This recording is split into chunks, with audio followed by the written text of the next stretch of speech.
की तदबीर करने वाला नहीं। तो मज्तमा फी सलासत औसाफ व रब अल खल्क अल मिल्क तदबीर। मिल्क, ये देखो यहां मालिकियोमिद्दीन कहा गया। मालिकियोमिद्दीन, एक होता है मालिक और एक होता है मलिक, दोनों कराते हैं यहाँ, यूं भी पढ़ा जा सकता है मालिक यौमिद्दीन, है यूं भी पढ़ सकते हैं मलिक यौमिद्दीन, यह करात भी सही है, गलत नहीं है अगर कोई पढ़ता है तो, नमाज में या कहीं भी पढ़ सकता है। मालिक यौमिद्दीन मालिक, और मलिक यौमिद्दीन मलिक भी पढ़ सकता है। मालिक माने मालिक और मलिक माने बादशाह। मालिक और मलिक में फर्क समझते हैं? मालिक कहते हैं अंत तमलिक, आप किसी चीज के मालिक हैं, जैसे एक ग्लास, इसका मैं मालिक हूं। अच्छा, मलिक किसको कहते हैं? अंत तमलिको मन यमलिक, जो मालिक है उसके आप मालिक हैं, तो बादशाह है। नहीं समझे? आप किसी चीज के मालिक हैं, जैसे एक ग्लास, ये मेरी मिल्कियत में है तो मैं इसका मालिक हूं। अच्छा, और ये गिलास जिसका हो, मेरी मिल्कियत में ना हो, ये गिलास किसी का हो, कोई दूसरा इसका मालिक है और मैं उसका मालिक हूं, तो मैं मलिक हूं। तो मालिक कहते हैं अंत तमलिक शैयन, किसी चीज के आप मालिक है, और मलिक अंत तमलिक मन यमलिक, आप मालिक हैं उसके जो मालिक है। आप मालिक के मालिक है तो मलिक, और आप किसी चीज के मालिक है तो मालिक। तो अल्लाह तबारक व तआला हर चीज का मालिक है, और जो भी इंसान, जो भी मखलूक किसी चीज की मालिक है, उस मखलूक का भी मालिक है। सोचो, मलिक है वो, बादशाह। ये फर्क है मालिक में और मलिक में। अर्रहमान और अर्रहीम में फर्क क्या है? अर्रहमान कहते हैं जैसे वलिल्लाहिल मसलुल आला, समुंदर हो रहम का, एक मिसाल है, अल्लाह के लिए कोई मिसाल नहीं दी जा सकती। एक समुंदर है, बिल्कुल पानी से भरा हुआ है, एक कुआं है जो पानी से लबालब भरा हुआ है। तो कोई चीज भरी हुई हो किसी चीज से, तो वो फालान के वजन पर आती है। अतशान, मैं बहुत प्यासा हूं, तो रहमान के वजन पर, फालान के वजन पर जो चीज आती है, उसका मतलब है कोई चीज भरी हुई है। अब सवाल ये पैदा हुआ, ये जो कुआं है रहमत का भरा हुआ, क्या कभी सूख जाएगा? तो रहीम से उस सवाल का जवाब दिया गया, नहीं, रहीम फ़ाइल के वजन पर है, जो इस्तिमरार के ऊपर दलालत करता है। सिफत मुशब्बा मदल्लाला सिफतिन साबिततिन, जो बराबर, यानी ये रहम कभी भी खत्म नहीं होगा। सवाल पैदा हो सकता था कि भाई रहमत का कुआं है, लबालब भरा हुआ है, कभी ये सूख सकता है? तो रहीम ने उस सवाल का जवाब दिया, ला, ये रहमत का कुआं कभी भी सूखने वाला नहीं है, ये रहमत मुस्तमिर है, कंटिन्यूअस है। जी जी जी, जो सवाल उठा था रहमान से, रहीम ने उसका जवाब दिया। और ये रहमान ऐसा प्यारा लफ्ज है, ये सिर्फ आएगा तो तन्हा आएगा, और अगर मिल करके आएगा किसी सिफत के साथ तो एक सिफत के साथ आता है, अर्रहीम के साथ, बाकी और किसी सिफत को कबूल नहीं करता ये। जी, अर्रहमान अल्लमल कुरान, जी, अर्रहमान आया तन्हा है वो, लेकिन जब किसी सिफत के साथ आता है तो किसी और सिफत को कबूल नहीं करता सिवाय रहीम के। अर्रहमानिर रहीम सिर्फ रहीम के साथ आता है, आएगा तो तन्हा आएगा, और आएगा किसी सिफत के साथ तो सिर्फ इसी सिफत के साथ आएगा। जी, जैसे अर्रहमानिल कादिर, अर्रहमान अल मालिक, अर्रहमान अल खालिक, इसके साथ नहीं आता, किसी के साथ नहीं आता, ये सिर्फ अर्रहीम के साथ ही आएगा। जी, अच्छा, अर्रहमानिर रहीम जब कहा गया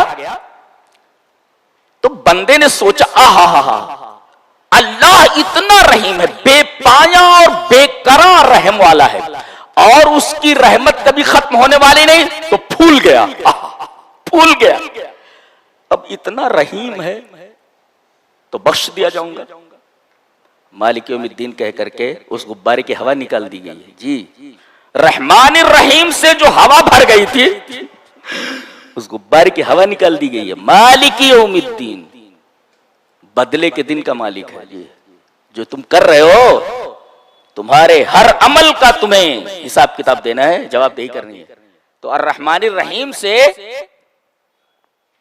आदमी को जो तरगीब मिली थी, आगे तरहीब जिक्र करके उसे खबरदार किया गया कि देखो मनमानी जिंदगी यहां नहीं गुजारना, इसलिए कि तुम्हारे हर हर अमल का हमारे यहां जवाब देना। अच्छा, ये यौम जो है, यौम ये कितने साल का है? तो मुस्नद अबू याला की एक रिवायत है कि ये एक दिन दुनिया के 50,000 साल के बराबर है। अल्लाहु अकबर, 50,000 साल के बराबर है। ये एक रिवायत तो ये मुस्नद अबू याला की 50,000 साल के बराबर। लेकिन मोमिनों के ऊपर इस तरह गुजर जाएगा जैसे नमाज का एक वक्त। इसका मतलब है कि वक्त का बढ़ना और घटना इसका ताल्लुक एहसास से। जी, आदमी को कोई बीमारी हो, एक एक घंटा एक एक दिन के बराबर लगता है, और आदमी खुशहाल हो तो कहता है अरे इतनी जल्दी वक्त गुजर गया। इसका मतलब वक्त के बढ़ने और घटने का ताल्लुक एहसास से।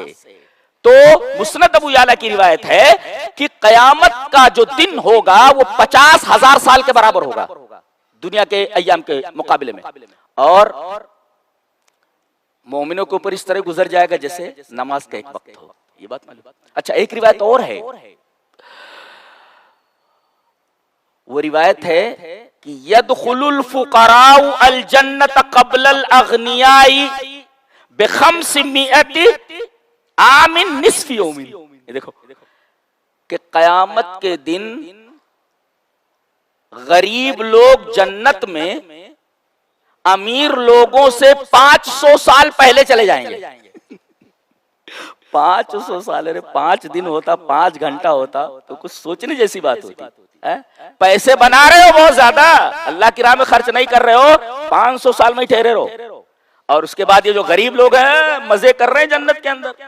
तो यदखुलुल फुकराउ अल जन्नत क़ब्लल अग़नियाई, कितने दिन? बिखम्सिमिअति आमिन, 500 साल पहले, और निस्फ़े यौमिन। अब बताओ 500 साल और कहा जा रहा है ये निस्फ होगा, तो गोया कि एक दिन 1000 साल के बराबर हुआ ना।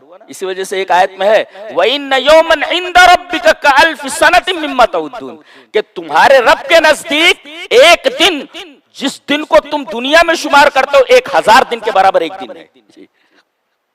बहरहाल दोनों तरफ गए हैं लोग।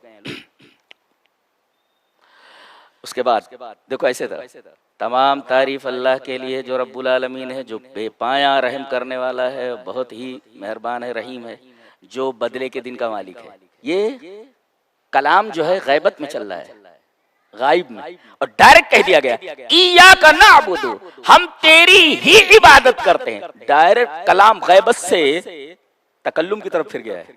क्या मतलब? पता ये चला कि जब आदमी इबादत के लिए खड़ा हो और जब अल्लाह से मांगने के लिए खड़ा हो, तो ऐसा एहसास हो जैसे वो रब के सामने खड़ा हुआ है। जी, इसी को मकाम एहसान कहते हैं। हदीस जिब्रील में ही कहा गया, अल एहसान अन ताबुदल्लाह कान्नका तरा, तुम अल्लाह की इबादत इस तरह करो गोया कि तुम अल्लाह को देख रहे हो। अब जाहिर है कि इय्याका नअबुदु, हम तेरी ही इबादत करते हैं, सामने है ना अल्लाह, सामने अल्लाह, उससे आप कह रहे हैं हम तेरी। अच्छा देखो, 3 जुमले होते हैं, मैं तेरी बीवी हूं, एक, मैं तेरी भी बीवी हूं, और एक मैं तेरी ही बीवी हूं। कौन सा जुमला चलेगा? मैं तेरी भी बीवी हूं। कितनी खतरनाक बात है। शौहर फौरन जूता उठाएगा, चल निकल यहां से। और किसी की भी है क्या? तेरी भी बीवी हूं, और तेरी बीवी हूं, हो सकता है किसी और की भी हो, लेकिन जब कह दिया तेरी ही बीवी हूं तो यह हस्र हो गया। जी, तो ये तीसरा जुमला चलेगा। ये तीसरा, अल्लाह तबारक तआला ने इय्याका को पहले ला करके इसी हस्र को बयान फरमाया है।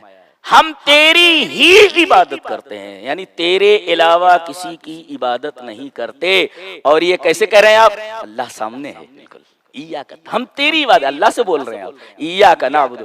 इसका मतलब ये हुआ, आदमी जब अल्लाह की इबादत करे तो ऐसा लगे जैसे वो अल्लाह के दरबार में खड़ा हुआ, अल्लाह के सामने खड़ा हुआ, और जब मांग रहा हो वही इय्याका नस्तईन, और तुझ ही से मदद मांगते हैं। जब अल्लाह से मदद मांगे तो ऐसा लगे जैसे अल्लाह के सामने खड़ा हुआ हो। तो जब अल्लाह के सामने खड़ा हुआ है तो मांगने के लिए ये जो बातें कही जाती है, अकली ढकोसले लाए जाते हैं कि बुजुर्गों का वसीला है, फला बड़ी शख्सियत का वसीला। मैं कहता हूं जब सामने रब है सामने खड़े, बीच में वसीला कहां से आया? वसीला कहां से आया? तो इय्याका नअबुदु व इय्याका नस्तईन ने खुद वसीले की रद्द कर दिया है। इय्याका नअबुदु, हम तेरी ही इबादत करते, बंदा है और रब है, बीच में कौन है? बीच में कोई नहीं जी। इय्याका नअबुदु, तुम मांगो तो ऐसा लगे जैसे रब के सामने खड़े हो, एहसास हो, और जब इबादत करो तो ऐसा एहसास हो कि हम रब के सामने खड़े हुए हैं। इबादत किसको कहते हैं? इबादत फेलु मा यरज़ा बिहिल्लाह हुवल इबादत, हर वो काम जिससे रब राजी हो जाए वो इबादत। इसको याद रखो, तारीफ याद रखो इबादत की। फेलु मा यरज़ा बिहिल्लाह, फिर से रिपीट करता हूं, फेलु मा यरज़ा बिहिल्लाह, अल्लाह जिस काम से राजी हो जाए, खुश हो जाए, वो इबादत है जी। तो हर वो काम जो आप करें अल्लाह की इबादत के तौर पर करें जिससे अल्लाह तबारक तआला राजी है।